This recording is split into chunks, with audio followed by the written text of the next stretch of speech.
குடி சாப்பாடு வைப்பா. இந்த எடுத்துட்டு வரேன் மாமா. ஏன் மாமா வேலைக்கு யார்ட்டையாவது கேட்டீங்களா? கேட்டுக்கிட்டா பாருங்க ஒருத்தர் அமையலப்பா. ஏ மாரிசு, யாரு? என்னக்கா? என்னவள பண்ற? சாப்பாடு வச்சு கொடுத்துட்டு இருக்கேன். என்னக்கா? ஒண்ணும் இல்ல, ஒரு 1000 ரூபாய் இந்த குழுவுல தரேன். குழுவுக்கு காசு பத்தாம இருக்கு. அக்கா என் கையில சுத்தமா காசே இல்லையாக்கா. ஏதாச்சும் பார்த்து ரெடி பண்ணி குடுல. அவன் அன்னைக்கு சம்பளம் எடுத்து அடுத்த வாரம் கொடுத்துறேன். அக்கா நான் நிஜமா தாங்க சொல்றேன், அவருக்கு வேலையா இல்ல, என் கையில காசே இல்ல. குழுல காசு விடாடி கிளின்னு கிழிச்சு விடுவாங்கல்ல, நம்பிக்கை குழுல தந்துடுறேன். என்னக்கா அப்படி பேசுறீங்க? நான் வச்சுக்கிட்டாக்க தர மாட்டேன்னு சொல்றேன். ஏம்ல இவ்வளவு தூரம் கேக்குறேன், நம்பிக்கை இல்லாம இருக்கீங்களே, இவ்வளவு வேலை இல்ல அது இல்லன்னு ஏதாவது காரணத்தையே சொல்லிட்டு இருக்கீங்க, பஞ்சப்பாடா பாடிக்கிட்டு இருக்கீங்க. என்ன கொடுத்த தரமாட்டேன்னு சொல்றாங்களா?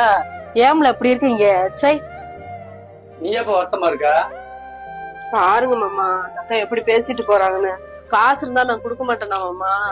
நாளை பின்ன நான் அந்த அக்கா பேசினா கூட இப்படிதான் இருப்பாங்க, என்கிட்ட பேசவே மாட்டாங்க. இங்க பாருப்பா, நிறைய பேரு நம்மளோட வெளி தோட்டத்தை பார்த்து அவங்களுக்கு என்ன கவலை, காசு நிறைய வச்சிருக்காங்கன்னு பேசுறாங்க. ஆனா நமக்கு உள்ளுக்குள்ள எவ்வளவு கஷ்டம் இருக்குன்னு நமக்கு மட்டும் தான் பார்த்து தெரியும். இங்க பாரு, அவன் கேட்கும் போது நம்ம காசு கொடுத்தோம்னா நல்லவன்னு சொல்லுவாங்க, இல்லன்னா இப்படித்தான் உள்ளவன்னு பேர் வாங்க. அதுக்காக நம்ம யாருக்கும் கொடுத்து நல்லவங்களா ஆக முடியாது. குட்டி ஒண்ணு மட்டும் நல்லா தெரிஞ்சுக்க, நம்மளோட உண்மையான அன்பை புரிஞ்சு நம்ம உறவு வேணும்னு வரவங்கிட்ட நல்லா பேசு.